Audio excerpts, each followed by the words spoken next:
introduction, today we're going to travel in time, and there is no other way to start than by the past, right?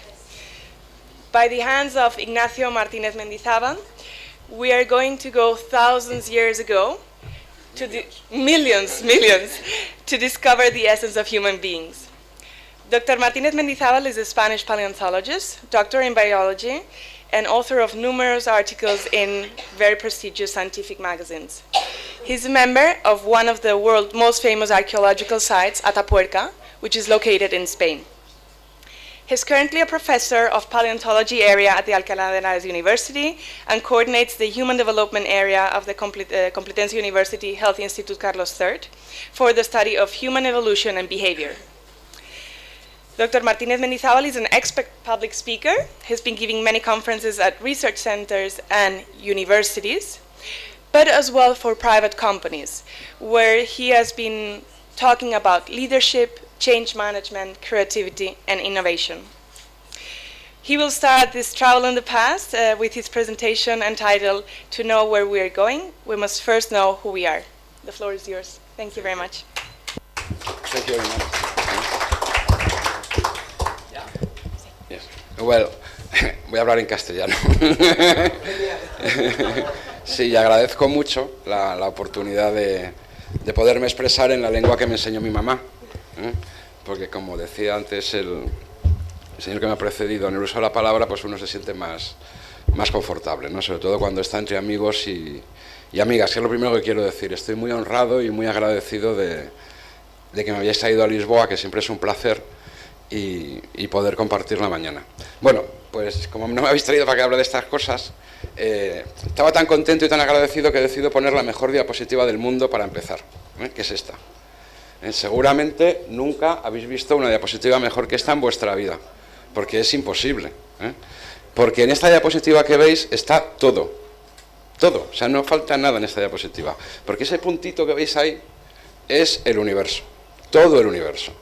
Eso sí, como era hace 14.500 millones de años, que es cuando nos dicen los astrofísicos y las astrofísicas que se originó el universo. Bueno, antes de que yo siga, siempre nos dicen a los paleontólogos que cuando hablamos de millones de años, claro, es imposible seguirnos, ¿no? Porque son unas cantidades que uno no se puede imaginar, los millones de años. Así que yo sugiero que hagamos una cosa, en vez de pensar en millones de años, pensar en euros. Y veréis que es muy fácil. Os pongo un ejemplo.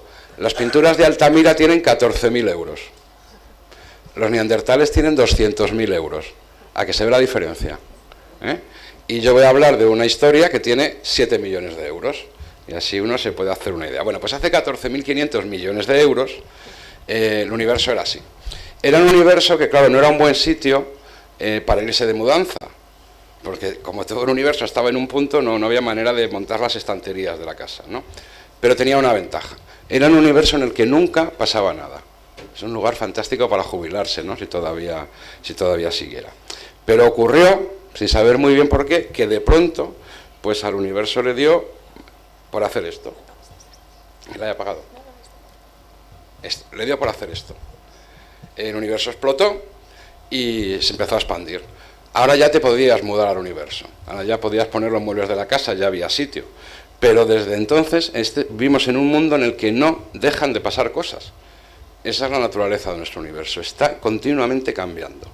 Y así, en los primeros milisegundos de vida del universo, pues empezaron a formarse las partículas atómicas que se combinaron para dar lugar a los elementos, aparecieron las moléculas, los minerales, las rocas, aparecieron las galaxias, los meteoritos, los cometas, las estrellas, mi cuñado, en fin, aquello fue tremendo, ¿no? El universo se empezó a llenar de cosas. Y como digo, siempre pasaban cosas, estaba venga a cambiar. Hasta que de pronto, en un lugar que no debe de estar muy lejos de aquí, ocurrió un fenómeno increíble, un fenómeno de rebeldía cósmica. Y es que una parte de la materia dijo, ya está bien, estoy harta de cambiar, no quiero cambiar más. Y decidió que se quería mantener siempre igual. ¿Habéis visto Parque Jurásico? ¿Habéis visto con los paleontólogos, con los aparatos? A ver, dale, a ver si hay suerte. Digo, en un rinconcito, pues apareció esto que... ¿Tú me lo pasas, Lucía? ¿Me ayudas? Sí, por favor. Esto en realidad es una bacteria actual. Pero ocurrió hace 3.800 millones de euros que una parte de la materia, como digo, se rebeló contra el universo y dijo, ya está bien, yo no quiero cambiar más, tú puedes seguir cambiando, pero yo quiero permanecer estable. Y apareció el primer ser vivo, que tuvo la idea genial de decir, bueno, yo para permanecer estable lo que voy a hacer es rodearme de una membrana y así tú te quedas ahí fuera, universo que cambias, y yo me quedo aquí dentro. Pobrecito el primer ser vivo, porque no hay membrana en este mundo que te aísle de un universo que está siempre cambiando. Así que este primer ser vivo rápidamente aprendió que la única manera que tenía para permanecer más o menos siempre estable era cambiar a medida que iba cambiando el universo. Y se dio cuenta además que ese cambio tenía que ir dirigido en una dirección, que tenía que aprender, que tenía que saber lo que estaba pasando ahí fuera. Porque eso es lo que es la vida. La vida es un sistema experto, que lo que hace es convertir la energía en información. Eso es lo que somos los seres vivos. Los seres vivos pasamos nuestra vida, nos alimentamos, respiramos, producimos mucho calor y al final acabamos convertidos en cenizas. Polvo eres y en polvo te convertirás. Pero hemos dejado a los siguientes, a la siguiente generación, porque eso es lo que va pasando, la información de generación en generación. Y nos fue muy bien, a la vida le fue muy bien al hacer eso, ir cambiando, ir aprendiendo lo que pasaba, y nos fue tan bien que la vida se diversificó. Y llenó y ocupó todos los rincones de este planeta, desde los hielos de la Antártida hasta el polvo del aire, en los fondos de las fosas oceánicas, y se desplegó en una serie de millones de maravillosas criaturas. Y durante los 3.800 millones de euros que duró el proceso, ninguna de esas criaturas fue consciente de lo que estaba pasando ni entendió nada. Hasta que hace aproximadamente 156 años, este jovencito que aquí veis, lo entendió todo. Bueno, este jovencito es don Carlos Roberto Darwin. Es una imagen poco conocida de él, es una imagen de juventud. Y a mí me gusta ponerla porque me recuerda que Darwin, Papá Noel y yo alguna vez fuimos jóvenes, ¿no? Y me gusta verle. Este retrato se lo hicieron 3 años después de haber corrido la mayor aventura de su vida, a bordo del buque de Su Majestad Británica, el Beagle, con el que dio la vuelta al mundo en un viaje en un buque un poco oceanográfico. Y Darwin, que era un joven naturalista, pues tuvo la ocasión de llenarse los ojos de naturaleza, de aves, de estrellas de mar, de estratos, de volcanes. Y esa visión de la naturaleza cambió la visión que él mismo tenía sobre la vida. Y a poco de bajarse del Beagle, que fue cuando le hicieron este retrato, yo cuando le miro a los ojos, me parece que en esa mirada hay algo así como, madre mía, la que voy a liar. Y es verdad, porque 20 años después la lió muy grande. Publicó este libro, El origen de las especies, por medio de la selección natural. El libro del origen de las especies es un libro crucial para entender la historia de la ciencia, pero también la historia de nuestra sociedad. Es un libro que parte la historia por la mitad. Se puede hablar muy bien de antes del origen de las especies y después del origen de las especies. Y en el origen de las especies Darwin descubrió o redescubrió o nos enseñó 3 cosas muy importantes. La primera se nos había olvidado. Desde que nos hicimos agricultores, ganaderos y empezamos a construir ciudades y nos alejamos de la naturaleza.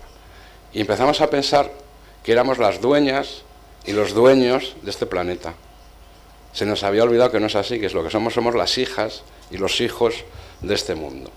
Y Darwin nos lo recordó porque nos enseñó cuál es nuestro lugar en la naturaleza. Estamos emparentados con el resto de criaturas de este mundo por esa maravillosa red de antepasados comunes. No estamos aquí para hacer lo que nos dé la gana con este mundo. Formamos parte de este mundo. Y si acaso lo que tenemos es mucha más responsabilidad con el resto de criaturas, ¿no? Eso ha ido calando poco a poco, ¿no? Y por lo menos en algunos sectores ese sentimiento de que tenemos una responsabilidad ante la naturaleza pues va formando cada vez más parte incluso de los programas políticos, ¿no? Porque hay una presión de la sociedad. La segunda cosa que nos enseñó Darwin, que tiene que ver con el título de lo que os estoy contando, es que las especies biológicas, igual que las personas, no somos objetos estáticos, sino que somos entidades históricas. Es imposible entender a una persona sin conocer su historia, sus éxitos, sus fracasos, sus anhelos, con quién tuvo relaciones, quién le partió el corazón, ¿no? Es imposible conocerlo. Pues las especies les pasa igual. No nos podemos entender a nosotras y a nosotros mismos si no sabemos de dónde venimos. Hay que entender la trayectoria de las especies. Y la tercera, que es por lo que es más conocido Darwin, es porque descubrió el mecanismo con el que la naturaleza aprende. ¿Cómo hacer la naturaleza para aprender lo que está pasando ahí fuera y para ajustarse a los cambios? El mecanismo es la competencia, así de crudo. Él lo llamó selección natural. Cuando los individuos nos reproducimos, nuestros descendientes tienen pequeñas diferencias entre sí, al azar. Con eso la vida explora lo posible y aquellas diferencias que permiten que aumente la supervivencia en cada momento se reproducen más. Y así se va llenando el mercado, si me permitís la expresión, de esos genes que permiten la supervivencia. Bueno, la idea de la selección natural, que es genial, tiene una importancia filosófica tremenda y en biología, ha trascendido a la biología. Y ha llegado a la sociedad, a la política, a la economía, a la pedagogía, a la psicología. Y tiene una cosa tremenda la selección natural. La selección natural forma, a mi juicio, parte de las 3 leyes más terribles de la naturaleza. La primera es el segundo principio de la termodinámica, que dice que todo tiende al caos. Claro, así como va a tener uno la oficina ordenada, si tienes el segundo principio de la termodinámica en tu contra. La segunda ley terrible es una ley de Newton, la ley de la inercia, que dice que todo cuerpo tiende a permanecer en reposo a no ser que se administre una energía. ¿Cómo nos vamos a levantar por la mañana de la cama si tenemos a Newton en contra? Y la tercera es la ley de la selección natural, porque la ley de la selección natural es la ley del egoísmo universal. Es decir, que eso está claro que ha trascendido muy fuertemente a la economía. Es decir, lo que mueve el mundo es que estamos compitiendo los unos con los otros. Claro, eso es tremebundo, ¿no? Pensar que la historia de la vida tiene que ver con el egoísmo total. ¿Pero dice eso realmente la selección natural? ¿O hay más cosas detrás de eso? Bueno, voy a poner un pequeño ejemplo que a mí me hace mucha gracia de lo que es selección natural, porque voy a hacer una pequeña crítica de la selección natural y luego avanzaremos un poquito. En las facultades y en muchas escuelas se explica la selección natural con este ejemplo. No es del todo bueno, pero es muy popular. Es el ejemplo de esta hermosa polilla, es la polilla del abedul.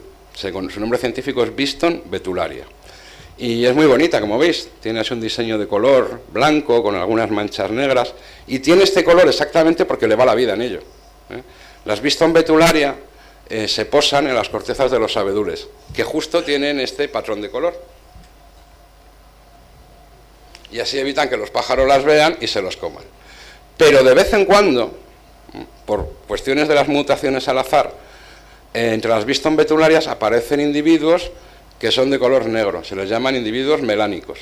Claro, os podéis imaginar lo que les pasa a los individuos melánicos cuando se posan en las cortezas blancas de los abedules, que los pájaros se los comen. Así que en los tiempos de Darwin, las Biston betularia melánicas, las de color negro, eran tan raras que eran muy apreciadas entre los coleccionistas. Pero en aquella época comenzaba la segunda revolución industrial y las chimeneas de Inglaterra arrojaban toneladas de hollín y de CO2 a la atmósfera y las cortezas de los abedules se tiñeron de negro. Y entonces ocurrió, aquí tenéis una Biston betularia melánica, la siguiente por favor, esto. ¿Os imagináis la cara que pusieron las Biston betularia blancas? Es algo así como cuando te invitan a un evento, llegas y dices, anda, si era casual, ¿no? Y tú vas con corbata y chaqueta. ¿Qué ocurrió? Que claro, en muy poco tiempo prácticamente desaparecieron las Biston betularia blanca y la población se convirtió en melánica. Esto es un ejemplo de la selección natural. A día de hoy, después de que Margaret Thatcher ganara al papá de Billy Elliot y se cerraran las minas de carbón, los abedules han vuelto a ser blancos y ha revertido la situación. Pero esto es un ejemplo maravilloso de un problema que tiene la selección natural. La selección natural es incapaz de ver el futuro. No sabe lo que va a pasar. La selección natural solo actúa en el presente, solo selecciona lo que funciona ahora. Pero puede ocurrir que lo que funciona ahora, dentro de un tiempo, te condene a la extinción. Porque la selección natural es reactiva, reacciona contra lo que ocurre, pero es incapaz de intervenir en el futuro. Eso es la selección natural, uno de sus pequeños problemas. Y luego además la selección natural no explica algunas cosas.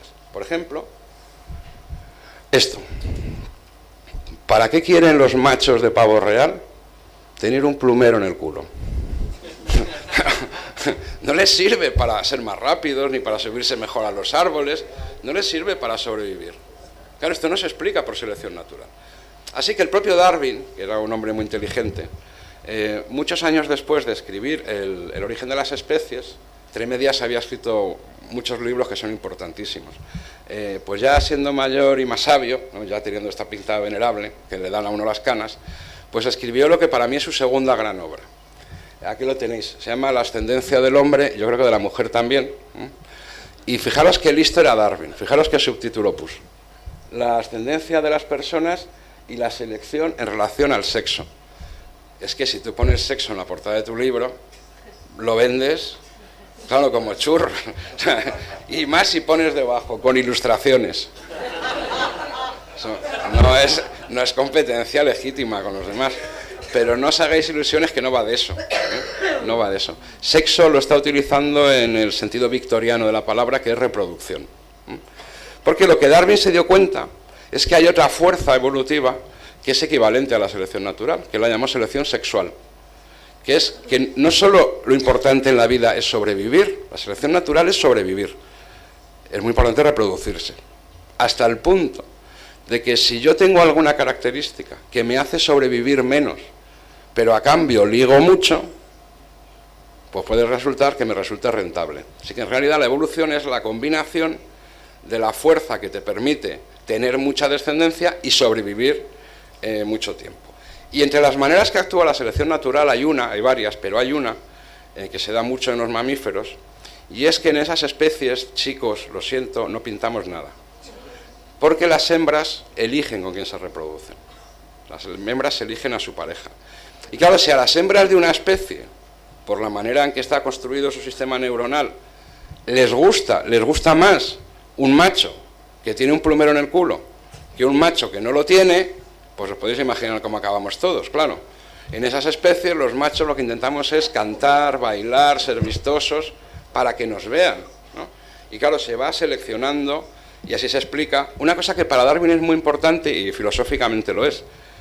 ¿Cuál es el mecanismo natural que ha hecho que aparezca la belleza en este mundo? Bueno, Darwin dedicó parte del libro a esto, a explicarle el origen de la belleza mediante la selección sexual.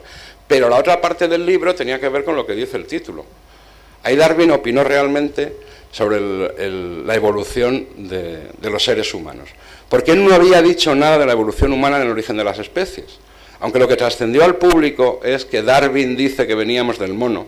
Lo cierto es que en el libro del origen de las especies Darwin no hablaba de la evolución humana. Y entonces lo hizo aquí.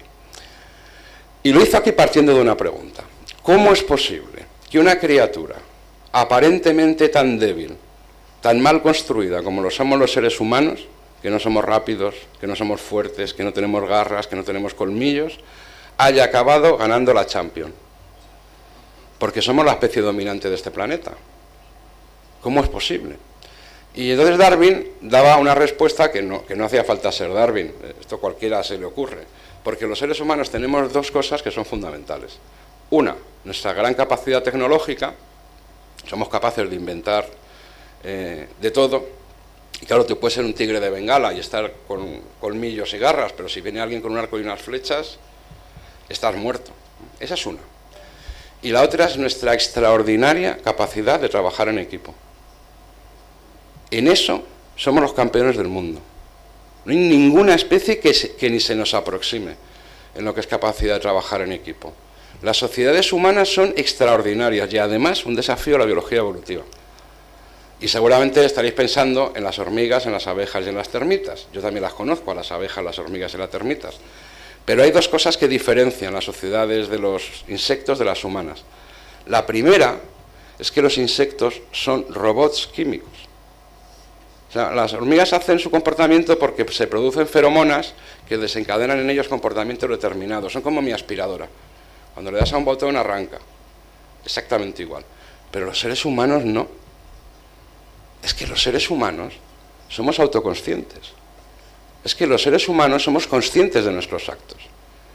Y claro, en una sociedad la cooperación, en términos de biología, se define como altruismo, es decir, la capacidad de sacrificar tus intereses en aras del bien común. Las hormigas cuando lo hacen no son conscientes, pero los humanos sí. Es que sabemos el precio que pagamos y sin embargo lo hacemos. Eso me reconoceréis que es una cosa extraordinaria. ¿Por qué estáis hoy aquí? ¿Por qué tantas personas del mundo sacrifican su tiempo, su esfuerzo en ayudar a personas que ni tan siquiera conocen? Si lo piensas desde el punto de la biología, es extraordinario, es único en este planeta. Y dos, que es lo más interesante, la cooperación animal en sí misma es un problema en la teoría de la evolución. Pues no acabo yo de decir que la ley de Darwin es la ley del egoísmo universal. ¿Cómo se puede entender la cooperación animal si el motor que mueve la vida es la ley del egoísmo universal? Esto ha traído locos a los biólogos y biólogas evolucionistas durante casi 100 años. Y se han encontrado dos respuestas. Una tiene que ver con la teoría de juegos, que seguramente muchos conocéis, y que viene a decir, se demuestra matemáticamente, proviene de la economía, que en determinadas circunstancias es más rentable colaborar que competir. Bien, hasta aquí bien. Y dos, en la consanguinidad. Y me explico. Los mamíferos, por poner un ejemplo, los primates que estamos en esta sala, yo comparto con mis hermanos y mi hermana la mitad de los genes, o sea, tenemos la mitad de los genes en común. Si yo me sacrifico para que a mis dos hermanos y mi hermana les vaya muy bien, se pierde un gen altruista a favor de 1,5, porque cada uno de ellos es media copia. Así que el altruismo es rentable, se puede entender en términos de selección natural si yo me sacrifico por mis hermanos o por mis hijos. Porque al aumentar sus probabilidades de supervivencia, mis genes están en ellos y así se promueven esos genes. Esto funciona con 3 hermanos, con 6 primos, cuñados nunca, ni cuñadas, y así sucesivamente. Claro, hay una ley inmediata. La intensidad de la cooperación depende directamente del grado de consanguinidad. Y con esto entendemos, porque se ajusta muy bien, a las sociedades de animales. Pero ¿y los humanos? ¿Los que estáis en esta sala sois consanguíneos?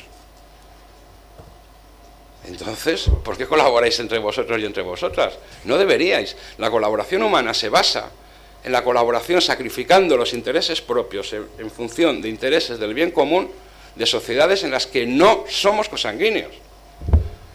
Y si no compartimos genes, ¿qué compartimos entonces?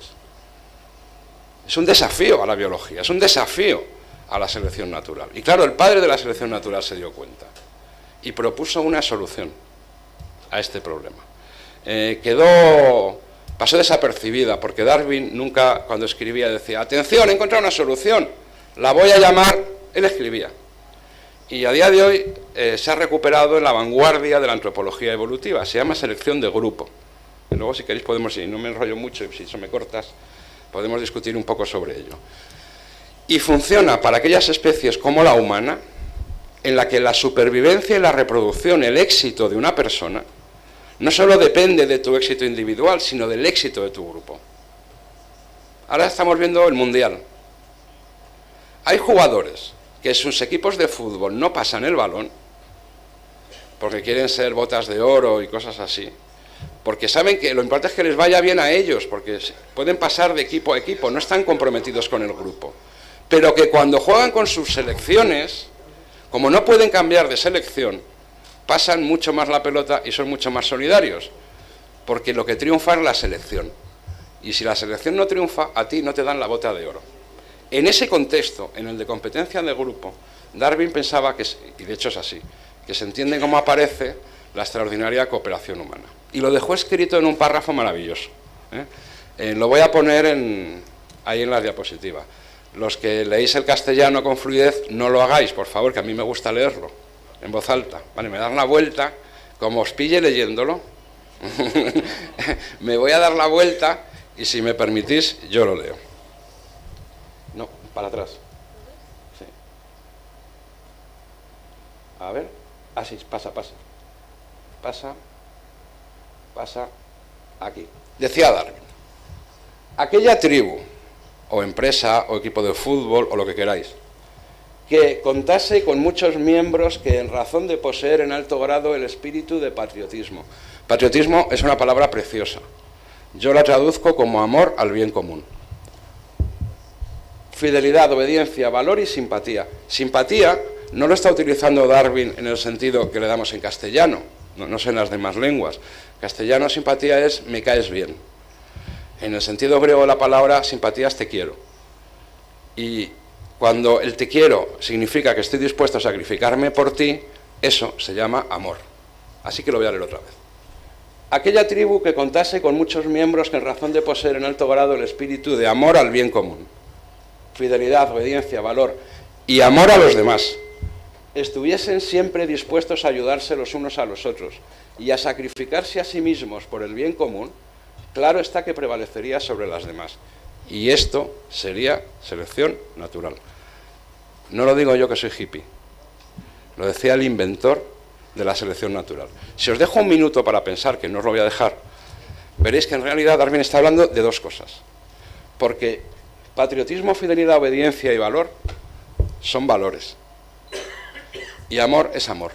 Así que lo que está diciendo Darwin es que lo que traba, lo que aglutina, lo que hace que los grupos humanos seamos tan fuertes es que compartimos valores y que nos queremos. Que nos queremos tanto que estamos dispuestos a sacrificarnos por los demás. Esa es la idea de Darwin. Claro, en biología evolutiva hay un problema. ¿Cómo contrastas tus ideas? A fin de cuentas aspira a ser una ciencia empírica. Claro, ¿dónde está el campo en el que tú puedes hacer observaciones para ver si esa idea es razonable o es una tontería? Pues el lugar donde se mira en biología evolutiva es el registro fósil. Porque en el registro fósil, que no es otra cosa más que la memoria de nuestro mundo, es donde podemos ver cómo ha ido la evolución de las especies. Claro, en la época de Darwin no se conocían apenas fósiles humanos, y de hecho en su obra no menciona ninguno. Pero han pasado 150 años. Y las paleontólogas y los paleontólogos nos hemos ganado el sueldo en este tiempo. Hemos descubierto miles de fósiles. Y ahora tenemos una idea, tenemos un montón de estrellitas que iluminan esos 7 millones de años de evolución que nos pueden ayudar a saber de dónde venimos y quiénes somos. Bueno, nuestra historia evolutiva comenzó, como he dicho, hace 7 millones de euros en África. Y durante 5 millones de euros, 5 de los 7, fuimos algo parecido a esto. Un chimpancé que andaba sobre sus extremidades inferiores, sobre las piernas, un chimpancé bípedo. En todo lo demás prácticamente éramos como los chimpancés. Comíamos lo mismo que los chimpancés, nuestro cerebro era como los chimpancés, nuestras crías crecían como las de los chimpancés, nos amábamos como se aman los chimpancés, éramos prácticamente igual en todo, menos en esto. Unos pacíficos primates vegetarianos que vivían en las selvas tropicales de África.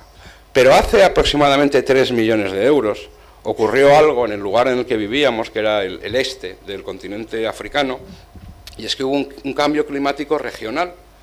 Cambió el régimen de lluvias, empezó a llover cada vez menos, el bosque empezó a desaparecer, empezaron a extenderse los desiertos, las sabanas, los árboles quedaron al final solo en las riberas de los ríos.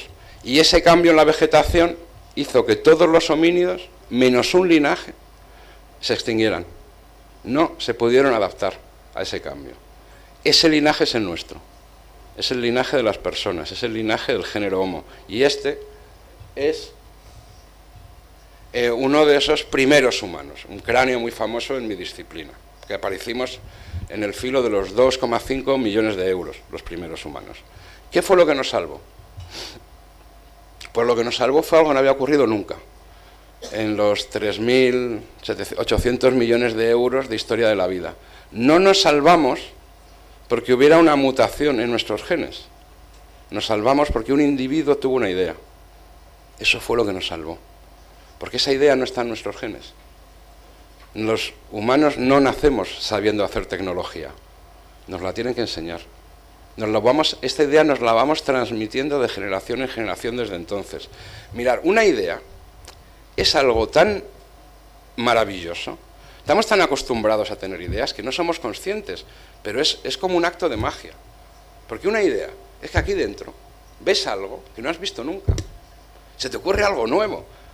Pararlo a pensar. Es increíble cómo funciona eso. Bueno, ¿y cuál fue esta idea? En realidad fueron dos unidas, ya veréis. La que nos salvó. Pues a alguien se le ocurrió que si tú golpeabas una piedra redonda, podías obtener una piedra que tuviera un filo. Mirad, los chimpancés son capaces de utilizar piedras. Y las utilizan para machacar. Porque las utilizan con la forma que tienen. Lo que no han visto nunca en su cabeza es que esa forma se puede cambiar. Lo que no han visto nunca en su cabeza es que esa piedra redonda que es presente han sido capaces de viajar al futuro y ver algo que no existe, que es que puede tener una Alaska, pero que puede llegar a existir. Porque los seres humanos somos los únicos habitantes del futuro de este planeta. Vivimos habitualmente en el futuro, pensando en cosas que pueden llegar a ocurrir. Esa fue la primera idea. Y la segunda fue con esa piedra que cortaba hacer algo que nunca habían visto hacer a nadie. Podían acceder, cortar la piel a la carne de los animales que quedaban muertos en la sabana. Eso nos permitió no hacernos carnívoros, sino ampliar la dieta. Los seres humanos tenemos una dieta, podemos ser vegetarianos, podemos ser carnívoros, podemos tener una dieta mixta. Pero les permitió sobrevivir en un momento en que las plantas a las que estaban adaptados estaban cambiando. Porque la fauna cambiaba, pero creedme, un filete de cebra es igual que un filete de gacela. Bueno, y eso fue lo que nos trajo hasta aquí. Nos fue tan bien que en muy poco tiempo, en apenas 100.000 euros, de esa primera especie, Homo habilis, apareció otra, Homo erectus, que empezó a hacer algo tan extraordinario como esto, por favor. Este es un cambio radical en la forma de tallar la piedra. En la manera que os he enseñado antes, doy un golpe y obtengo una Alaska, técnicamente se llama modo 1. Y es un viaje muy corto al futuro, porque yo veo una piedra y me imagino un futuro inmediato, basta un acto para estar en ese futuro. Y ese futuro depende del presente, de cómo yo dé el golpe o de cómo sea la piedra. Pero esto se llama bifaces o hachas de piedra, que es típico del Homo erectus, no lo obtienes dando un golpe a una piedra. Es muy difícil de hacer. Necesitas muchos golpes y, sobre todo, necesitas que esos golpes se den en un orden determinado. Esto se llama modo 2. Y fijaros lo que supone el modo 2. El modo 2 supone que ahora mi idea no está en el futuro próximo, sino que está en un futuro muy lejano. Porque para construir esta piedra está muy lejos en el futuro. Empezamos a invadir el futuro lejano. Y segundo, que yo soy capaz de imaginarme todos los pasos que tengo que dar y en qué orden para que ese futuro lejano se haga realidad. A eso lo llamamos planificación y lo llamamos estrategia. Y son los ganchos de abordaje con los que los humanos, cuando hemos elegido un futuro, lo agarramos y hacemos que sea realidad, mediante la planificación y la estrategia. Y son las dos formas que tenemos de pensar los humanos. El modo 1, que se parece mucho a la selección natural, es bastante reactivo, que es cuando me dicen a mí, Nacho, ¿qué vamos a hacer hoy? Y yo digo, bueno, ya veremos, ¿no? Según vaya el día, sobre la marcha. El modo 2 es cuando me dicen, Nacho, ¿qué vamos a hacer hoy? Y yo tengo un plan, a lo mejor para todo el año. Y lo que vamos a hacer hoy tiene que ver con ese plan. No hace falta que os diga cuál de las dos maneras de pensar es más eficaz. Porque el modo 1 es como jugar al ajedrez contestando a lo que hace el otro, y el modo 2 es como jugar al ajedrez llevando 20 partidas, 20 movimientos pensados en la cabeza. Esto es tan así, la siguiente por favor, que en los grandes textos taoístas de conocimiento hay uno que solamente os sonará a algunos de los que estáis en la sala, que es el manual de estrategia conocido como Sun Tzu, que se tiene como uno de los manuales de estrategia mejores del mundo, que es muy difícil de leer porque es taoísta y entonces lo que da no dan recetas, dan aforismos sobre los que uno reflexiona. Dice cosas como esta, mirad. Dice, un general victorioso gana primero y entabla la batalla después. Uno lo lee y dice, qué tontería, ¿qué querrán decir? Un ejército derrotado lucha primero e intenta obtener la victoria después. El que planifica ya ha ganado antes de empezar. Tú ganas aquí dentro, tú ves el futuro, eliges el futuro. Y luego vas a que ese futuro ocurra. Pero como tú vayas al campo de batalla, como vayas al trabajo, como vayas donde sea, a ver qué pasa, normalmente acabas derrotado. Eso sí, hay que tener cuidado con la planificación, porque a veces uno siente tal pasión por la planificación que hace una planificación, las circunstancias cambian y todo el mundo te dice, oye Nacho, que a lo mejor deberíamos cambiar nuestro plan, y tú no, hay que mantener el plan, y te lleva al desastre.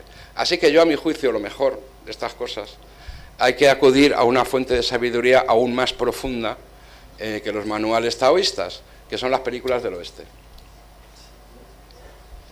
Hay una maravillosa película del oeste que seguramente algunas habréis visto en la sala, y Robert Redford está para comérselo, que se llama Las aventuras de Jeremías Johnson. Y hay un momento en que Jeremías Johnson, que es Robert Redford, se encuentra con un montañés en las montañas rocosas y le dice una frase que yo la tengo puesta en mi despacho. Le dice lo siguiente, le dice: Jeremías, déjate llevar por el viento, pero no pierdas de vista el horizonte. Yo creo que ese es el truco. Uno tiene que elegir su estrella hacia la que quiere navegar y pensar cómo lo va a hacer. Pero luego todos los días las olas, el viento te mueven. Y hay que ser capaz de cambiar el rumbo, pero no perder de vista cuál es tu estrella, no perder de vista tu objetivo y ser lo suficientemente flexible para poder corregir el rumbo. Pero bueno, que no me habéis traído aquí para que os hable de películas del oeste, ¿no? Con todo esto a los humanos nos fue tan bien que iniciamos nuestra primera gran aventura ecológica. Salimos de África y empezamos a extendernos por los ecosistemas estacionales del resto del viejo mundo, de Asia y de Europa. Eso ocurrió hace aproximadamente 1.700.000 euros, la primera salida de los seres humanos. Y hasta hace relativamente poco, el periodo que va desde hace 1.700.000 euros hasta hace 200.000 euros, durante 1,5 millones de euros, apenas sabíamos nada de la evolución humana. Fósiles muy dispersos en Java, en Asia, que no había manera de entenderlos muy bien. Hasta que desde hace 3 décadas, en un lugar muy cerquita de aquí, por cierto, hace poco, lo digo para esos amigos y amigas portugueses, se ha descubierto en Portugal el primer gran fósil de esta época, hace relativamente poco. Pues en un lugar que no está muy lejos de aquí, que es la Sierra de Atapuerca. Aquí la veis, como veis, no es una sierra, es una pequeña colina que está muy cerquita de la ciudad de Burgos. La siguiente, por favor. Es un lugar increíble. Esta es una zona, esta que veis aquí en la diapositiva, que se llama la trinchera del ferrocarril y se puede visitar. Bueno, pues mis compañeras y mis compañeros que excavan en algunos de esos yacimientos, porque hay muchos yacimientos en los que excavamos, encontraron hace apenas unos años, la siguiente por favor, en un yacimiento que se conoce como la Sima del Elefante, el fósil europeo más antiguo que se conoce. El primero, la primera europea, que tiene cerca de 1,5 millones de años. Pero otro de los equipos habían encontrado unos poquitos años antes, a mediados de la década de los 90, otro yacimiento, la Grandolina, que fue en su día el yacimiento con los fósiles humanos más antiguos. Se conoce como la Grandolina, y con esos fósiles nos dimos cuenta que había una especie humana que no se conocía hasta ese momento, le llamamos Homo antecesor. Pero Atapuerca es tan increíble que hay un tercer yacimiento, que se llama la Sima de los Huesos, que es al que me gustaría llevaros, porque no se puede visitar, y yo estaré allí pasado mañana, en este yacimiento. Y creo que es el yacimiento más extraordinario de la evolución humana. Creo que a Darwin le habría encantado conocerlo. Bueno, la Sima de los Huesos está en el interior de una cueva, se conoce la Cueva Mayor. Hay que andar y arrastrarse por sus galerías durante casi 1 kilómetro para al final llegar a una sima, es decir, un pozo vertical, que tiene 15 metros de desnivel. Y ahí tenéis a mi compañera Ana Gracia, que está bajando por la escala. Ese es el camino a la oficina todos los meses de julio, ¿no? Hay que bajar y subir por ahí. Cuando bajemos por esa escala, pues llegaremos al yacimiento. Es un sitio realmente pequeñito, la Sima de los Huesos, en el que se respira muy mal, además, donde desde hace 35 años pues venimos excavando todos los veranos. Ahí están algunos de mis compañeros, está Juan Luis Arzuaga, que es el director de la excavación, está Alfonso, está José Miguel. Bueno, os voy a perdonar la historia de aventuras de paleontólogos intrépidos, ¿no?, de cómo se llegó a la cosa, pero el hecho es que en 1992, esta es una foto de la campaña de ese año, accedimos a un nivel dentro del yacimiento que es el mayor yacimiento de fósiles de la historia del planeta. La siguiente, por favor. Esta es una imagen que tiene la superficie original, es como la pantalla de ese ordenador. Tiene cerca de 500.000 años, todos los fósiles que veis son fósiles humanos, y hay más fósiles humanos en esa foto que en todos los yacimientos de Europa juntos. Eso da una idea de la magnitud del yacimiento. Hay 2 cráneos, este al que llamamos Agamenón, en honor del rey de los griegos que destruyeron Troya, aquel al que llamamos Miguelón, en honor del rey del Tourmalet. Ahí los tenéis en una foto poco después de esa campaña. La siguiente, por favor. Y a lo largo de los años pues hemos ido descubriendo hasta 7.000 fósiles humanos, que es la mayor colección del mundo. Hemos encontrado más fósiles humanos en la Sima de los Huesos que en el resto del planeta junto.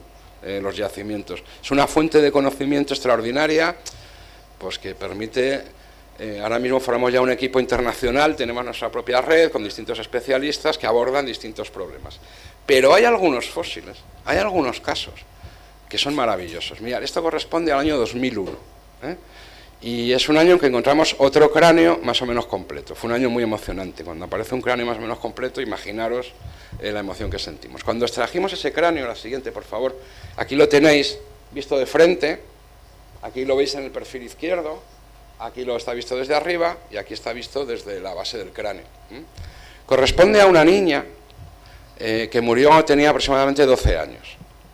Y cuando lo descubrimos, lo llevamos al laboratorio, lo limpiamos y lo montamos, nos quedamos muy sorprendidos porque tenía una forma muy rara que no éramos capaces de entender. Hasta que mi compañera Ana, que la habéis visto en la escala, se dio cuenta de lo que había ocurrido. Pues había ocurrido que esta niña había sufrido una patología, una enfermedad, que es muy rara en las poblaciones humanas modernas. Ocurre una vez más o menos cada 200.000 casos. Y consiste en que los huesos del cráneo, en vez de permanecer abiertos y articulados, pues por una patología se fusionan. A los niños que les ocurre eso, ¿qué les pasa? A esta niña le ocurrió que el parietal izquierdo se fusionó con el occipital cuando todavía estaba dentro del seno de su madre, aún no había nacido. La niña nació, el cerebro creció, pero el cráneo no pudo crecer armónicamente, porque se había quedado soldado en esta región. Así que el cráneo se deformó, por eso nos parecía tan raro. Bueno, no tenemos la cara de la niña, pero tenemos la base del cráneo, y en la base del cráneo es donde articula la mandíbula. Y las articulaciones de la mandíbula de esta niña están tan desplazadas que su cara estaba muy deformada. Era una niña que era claramente deforme. Y subrayo lo de claramente, ya la veréis por qué.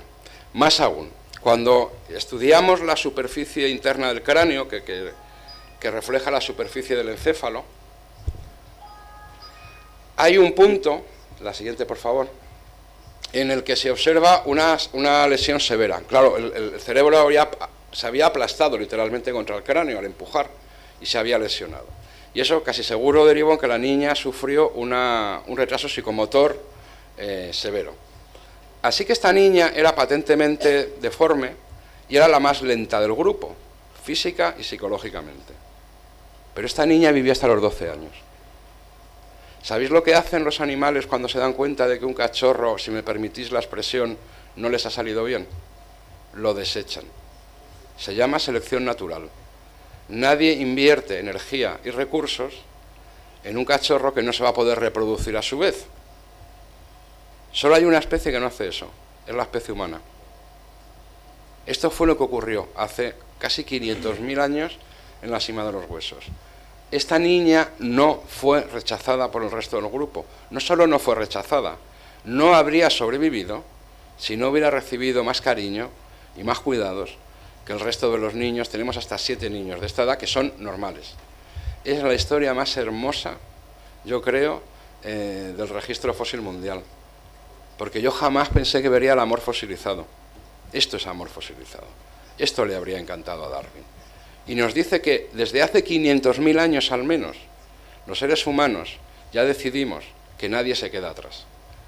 Los seres humanos ya decidimos que aunque a veces no sepamos curar, acompañamos, consolamos y cuidamos.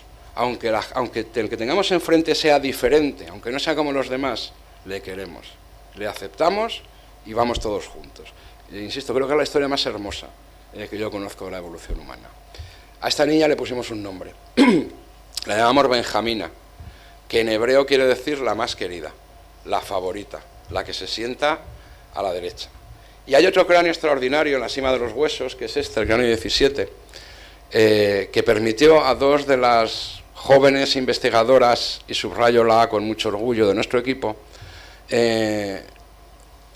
descubrir, resolver, más allá de cualquier duda razonable, el mayor enigma de la prehistoria mundial. Mirad, en la cima de los huesos sabemos que llegaron allí los cadáveres de 28 personas. Y la pregunta era, ¿cómo llegaron allí esos cuerpos? Bueno, pues mis 2 compañeras, gracias a este cráneo, os tenéis curiosidad, os explico el razonamiento, descubrieron que es el primer acto funerario de la historia de la humanidad. Llegaron allí porque otros humanos deliberadamente los dejaron allí. Hace 500.000 años cuidábamos de las personas que tenían problemas y ya nos ocupábamos de nuestros muertos. Esta imagen que veis es un cuadro de cómo serían. No busquéis a Benjamina porque la hicimos antes de que apareciera el cráneo, pero está Lucas, está Rocito, está Miguelón, está Agamenón, todos tienen nombre. Y claro, viéndoles nos podemos preguntar, ¿por qué lo harían? Porque estas personas de hace 500.000 años hicieron algo tan absurdo como ocuparse de sus muertos. Porque estaréis conmigo de acuerdo que ocuparse de los muertos es absurdo, sobre todo cuando sabes que están muertos. Mirad, las mamás gorilas, o las mamás chimpancés, o las mamás orangutanas, cuando se les mueren las crías, al principio, claro, la cría no se mueve, no reacciona, y la mamá se angustia muchísimo, como una madre humana, y se deprime y se pone tristísima. Y se queda con la cría, hasta que se da cuenta, hasta que es consciente de que la cría ha muerto. Y cuando es consciente de que la cría ha muerto, la abandona. No porque no la quiera, no porque con eso deje de sufrir, sino ¿para qué la va a llevar si está muerta? Pues hay una especie en este planeta que hace eso, este acto absurdo por antonomasia, que es ocuparnos de los muertos cuando sabemos que están muertos. Y por lo menos todos tenemos esa experiencia. Pasa algo que un compatriota de cualquiera de los países que estamos aquí muere lejos y todos estamos de acuerdo que hay que recuperar el cuerpo. Yo jamás he oído a nadie decir que eso es tirar el dinero. ¿Pero por qué hacemos eso los humanos? Pues seguramente es lo mismo por lo que lo hacían ellos y ellas. O sea, ¿por qué nos ocupamos de nuestros muertos sabiendo que están muertos? Pues yo no lo sé, ¿eh? Claro, tendría que preguntar a los miles de millones de personas del planeta, pero lo hacemos todas las culturas, ¿eh? Todas. Cada una cambia la forma de hacerlo, pero lo hacemos todas. Si queréis saber mi opinión, creo que la explicación es muy sencilla, muy sencilla. Nos queremos tanto en vida que nos seguimos queriendo después de muertos. Y al hacer eso, lo que hacemos, sabiendo que están muertos, y seguimos relacionándonos con ellos, se ha producido el segundo gran acto de rebeldía cósmica de la historia del universo, la mayor gloria del ser humano. Hemos vencido a la muerte por amor. Somos la única criatura que lo ha conseguido. Porque así nunca las personas mueren, por amor. Y puede que fuera verdad que hace 500.000 años en la cima de los huesos se hicieran realidad las palabras que cierran la película de La Misión, que no son del guionista, son demasiado buenas. La siguiente, por favor. Son del poeta latino Marco Tulio Cicerón, y es que la vida de los muertos pervive en la memoria, Cicerón, pervive en la memoria de los vivos. Esto a Darwin le hubiera encantado saberlo y le habría dicho, veis, os lo dije, es el amor. El amor va creciendo en la evolución humana, es una de las cosas que nos unen. Pero ¿qué pasa con los valores? Después de Atapuerca, estos fósiles de la cima de los huesos tienen 500.000 euros, 300.000 euros después, por evolución, aparecieron los neandertales, que es la especie originaria de Europa. Y hace 40.000 años, los neandertales vieron aparecer en las tierras de Europa a otros seres humanos y se debieron de quedar, eso es un neandertal, esto es un cromañón, se debieron de quedar asombrados. Llegábamos los cromañones, llegábamos los homo sapiens, y llegábamos y debieron de, cuando nos vieron con nuestra cabecita redonda, muy delgaditos, la carita pequeña, de piel oscura, a vueltas que da la vida, porque los neandertales eran blanquitos y los homo sapiens somos de piel negra de origen, porque somos africanos, y claro, se debieron de quedar sorprendidísimos. Pero había algo que seguro les sorprendió muchísimo más, y que se ve en esta imagen, y es que los cromañones veníamos pintados con plumas, con collares, veníamos adornados de arriba abajo. Esos serían los cromañones y estos serían los neandertales. Porque mirad, si hay algo que diferencia a la especie humana actual, Homo sapiens, de las otras especies humanas que han existido a lo largo del tiempo, es que nos morimos por la belleza. O sea, no podemos vivir sin la belleza. Para nosotros la belleza llega a ser más importante que la comida. Y si no, pensar en las dietas que hacemos para estar luego guapos en verano. O los gimnasios, o las operaciones de cirugía estética. No podemos vivir sin la belleza. No solo la belleza propia, a la que le dedicamos muchísimo tiempo, y es una tragedia si piensas que no eres guapo o tu hijo no lo va a ser. ¿Cuántos padres no conocéis que le preguntas, ¿qué tal tu hijo? Y te dice, va muy bien, sabe 3 idiomas, saca muy buenas notas en el colegio, es muy bueno en casa, pero estoy preocupado. ¿Y eso qué le pasa? Se está quedando bajito. Bajito, ¿por qué? Porque piensas que no va a ser guapo, que no va a ser alto. O a veces te encuentras en la televisión, estás cenando y oyes en la televisión: no se preocupe, la calvicie tiene arreglo. Y yo digo: anda, una enfermedad debe de ser, ¿no? Y no, es porque existe eso de que si no tienes determinadas circunstancias, pues no eres bello. Y si no eres bello, sufres horriblemente. Pensar en la ropa interior. Yo no sé vosotras y vosotros, pero yo no todos los días tengo la esperanza de enseñar la ropa interior. A pesar de todo, yo no me pongo cualquier cosa cada día. Y vosotras y vosotros tampoco, seguro. Porque nos morimos por la belleza. Y todos los objetos que nos rodean tienen que ser bellos. Da igual que sean utilitarios. No habrá dos relojes iguales en esta sala, ni dos bolígrafos.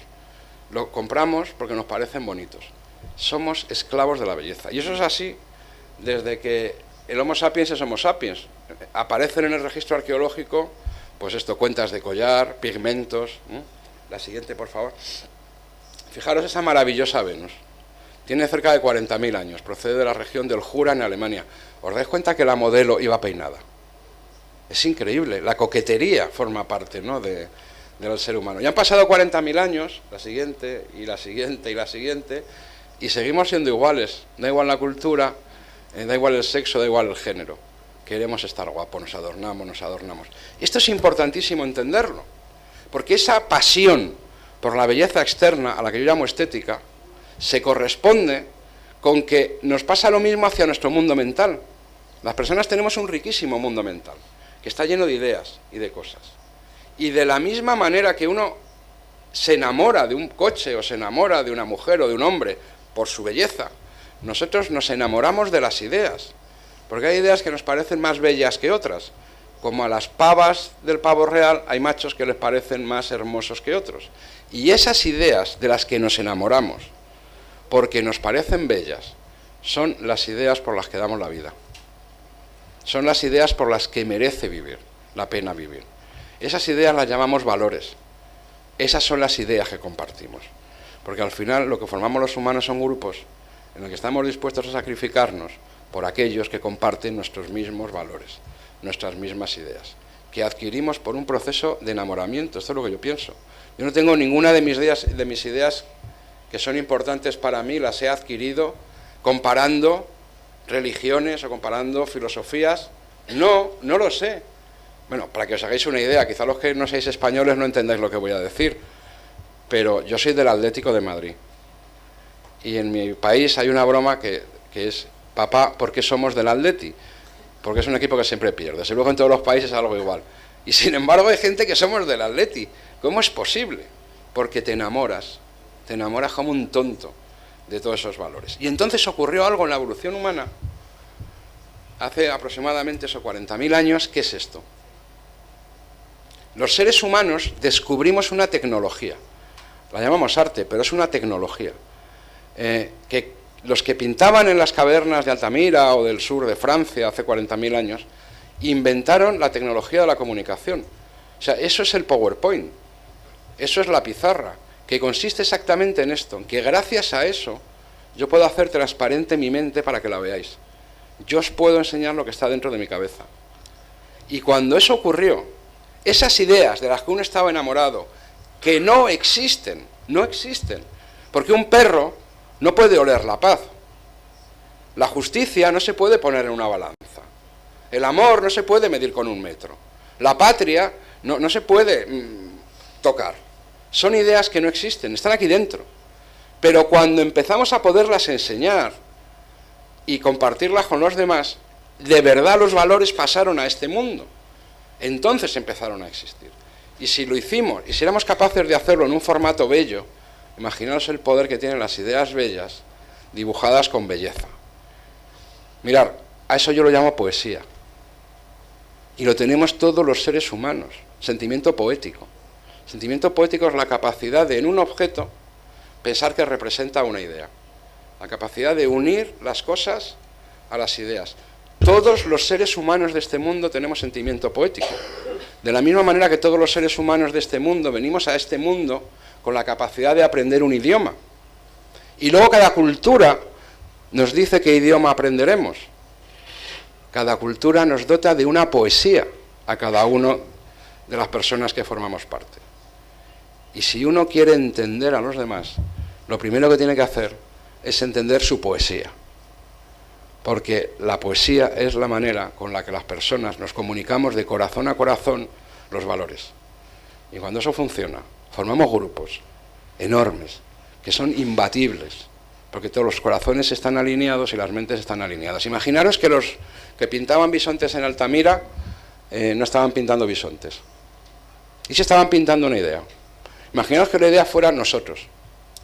Nosotros no es una cosa que se pueda tocar, porque se veían como el bisonte, se veían fuertes, se veían bravos, se veían nobles, y entonces decidieron representarlo con esta idea.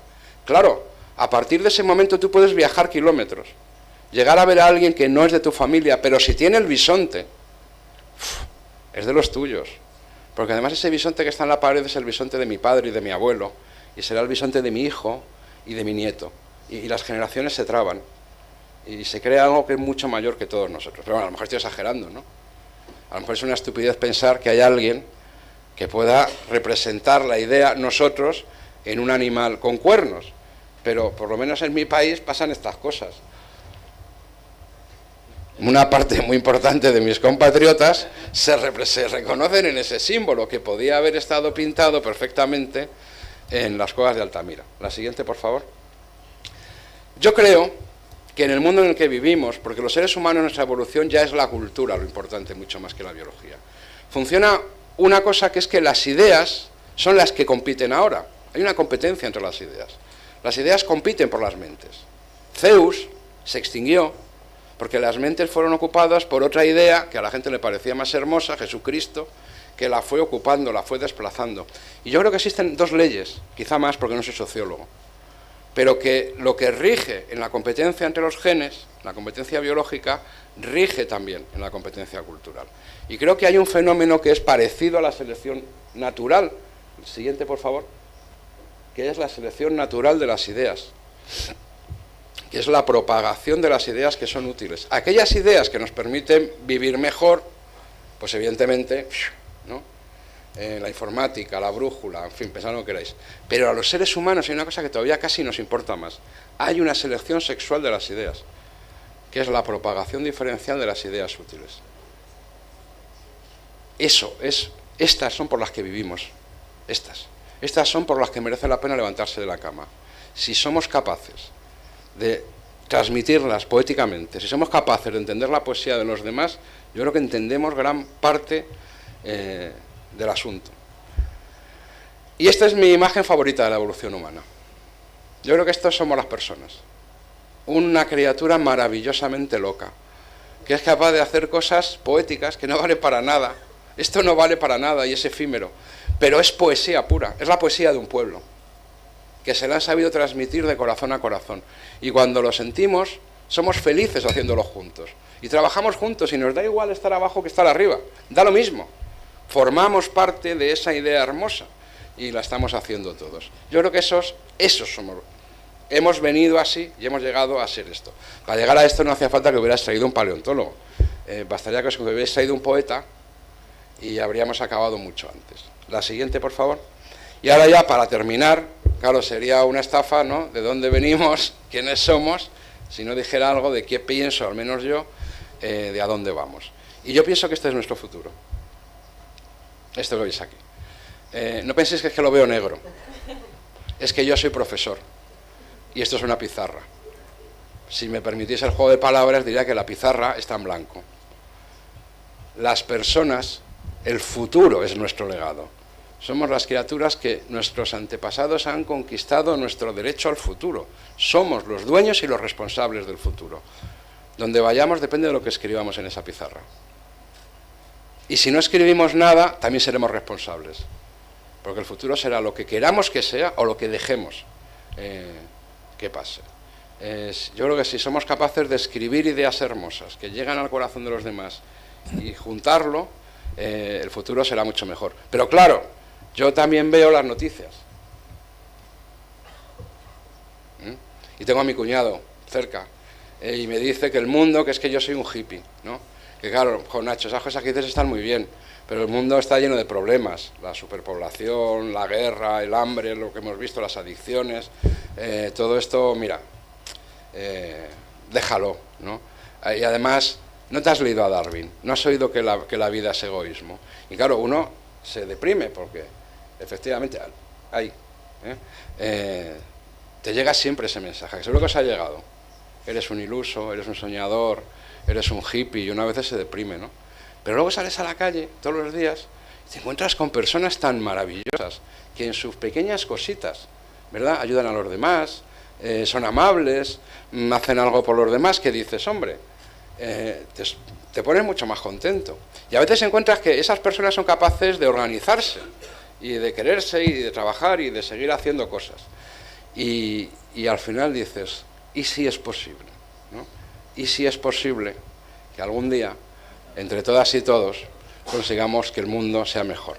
Os agradezco mucho que me hayáis traído, porque sois un mensaje de esperanza para mí, y me hacéis que sea muy feliz estando entre vosotras y vosotros. Muchas gracias.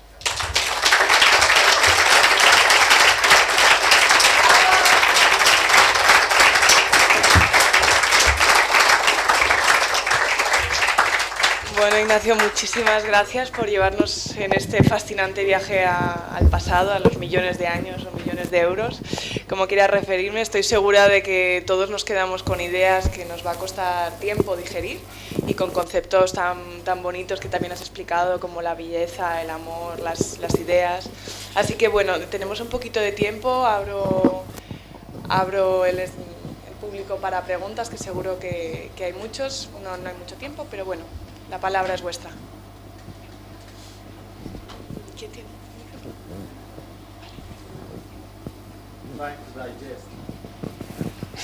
¿Sí? ¿Rafa?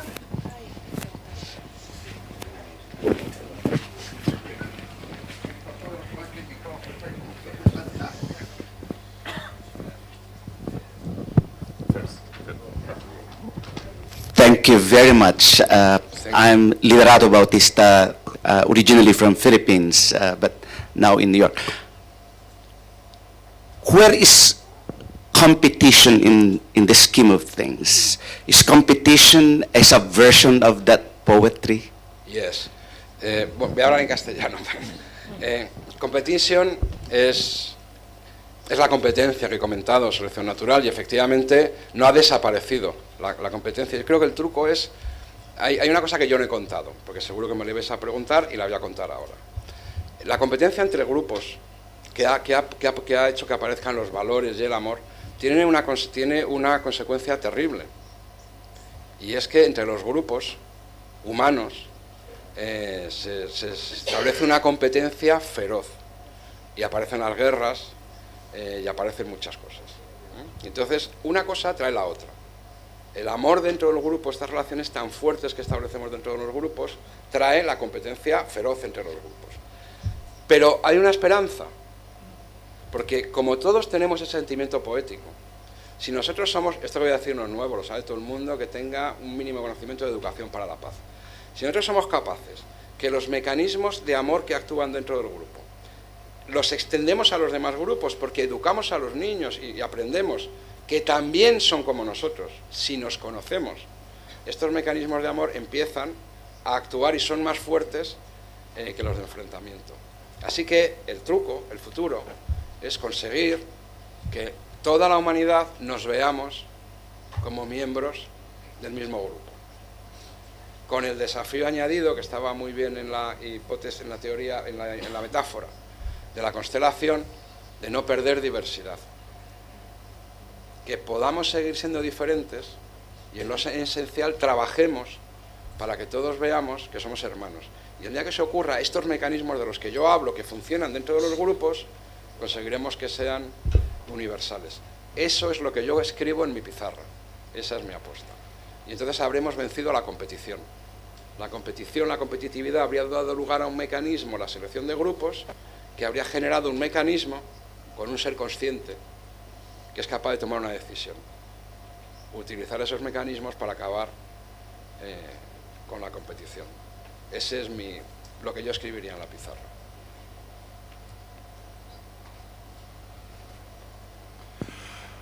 Gracias, Ignacio, por tu exposición. esa pizarra que tú comentas está reñida con el determinismo. El pasado determina el futuro. Y la pregunta es, ¿lo determina cada vez menos? Es decir, a medida que hemos ido evolucionando, ¿somos más libres y tenemos más pizarra para escribir, liberados de ese determinismo genético, cultural? ¿Hay progreso ahí? Yo soy biólogo. Quiero decir, no soy sociólogo ni no tengo tantos conocimientos. El pasado es imposible que no nos afecte, ¿no? Yo no sé, en biología sí estaba esa cosa de las hormigas están determinadas genéticamente, ¿no? Las personas somos personas que tenemos una base genética, ¿no? Y tenemos una cultura, sobre todo, nos influye mucho más la cultura. Y además es bueno, porque si no tuviéramos cultura, si no tuviéramos memoria, seríamos zombies. O sea, lo que nos hace ser personas es que tenemos cultura y nos sentimos portugueses, españoles, filipinos, estamos orgullosos, ¿no? Pero somos libres. Es que esa es la conquista de nuestra especie. Somos la única especie que ese pasado biológico y en nuestro caso cultural no tiene por qué inexorablemente marcar el rumbo. Lo tenemos, es nuestro patrimonio, pero hemos conseguido tener ideas, hemos conseguido tener voluntad, capacidad de idear cómo construirlo, ¿no? Rebeldía. Entonces, está ahí. Yo creo que tiene sus aspectos positivos y nosotros tenemos la capacidad de seleccionar, de elegir qué queremos, ¿no? Qué queremos para los que vienen luego. ¿Cómo? Pero esto ya está en este nivel, no hace falta un biólogo. O sea, yo creo que lo que opinamos todos en la sala es obvio que vale igual, ¿no?, que mi opinión. Bueno, pues si no hay más preguntas, agradecer de nuevo tu intervención, que realmente ha sido muy interesante. Informar a todo el mundo que ahora hacemos una pausa hasta las 11:30 y hay café y cosas para el que vaya fuera. Gracias.